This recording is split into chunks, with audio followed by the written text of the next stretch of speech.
May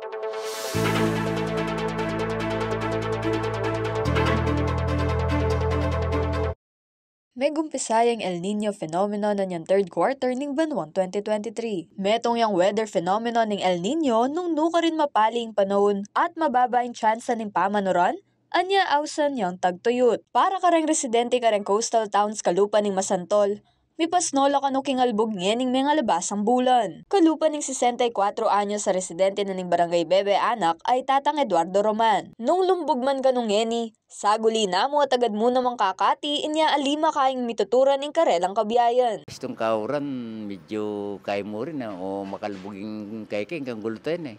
Indalan ning hangga kainin danom. Lampas pang kay. Lampas into darareng kay.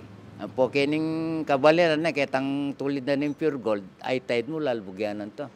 Umbisa lang kakin. Antiting sitwasyon ketik.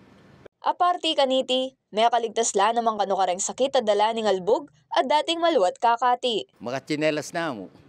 Panay kang makabutas nung wisan eh. Ngayon kang magbutas talagang makay ka eh. Mga kay kapabits, mga sugat lang. Tita, itang alipong angar. Agpang ka Masantol Mayor Tonton Bustos, nung dati at king nga 20 barangay nga monitor da pauli ning albog, ngeni at na lamo king anamang gampitu. Apin din ni ren lugal nung nuka rin lulubog hanggang maka-high tide mo. Yung kakatamong MDRM officer na si Sir Paul Magat, he clearly noted, kakatamong maging meeting, na ret ang coastal barangays from Alauli, Balibago, Bagang, Sagrada, Nigi, sa Pangkawayan, babanten tala po reta. Kasi po, yung gulot na ng dike, kilawalan ng dike, medyo mga epektuan lang po pasyating sudden rise katong peak hour na ning high tide. Pamagmalino na namang Mayor Bustos na anggaman na El Nino at inya pamuring epekto iti kimbalen pauli ning high tide. So, eta mo may exclude na El Nino tapos halang high tide. So, bala mo inipong schedule ning tide, eya po affected kaning El Nino season. So, though masasabing malanging El Nino season, yung phenomenon ni dadala na talagang malanging season or malanging phenomena.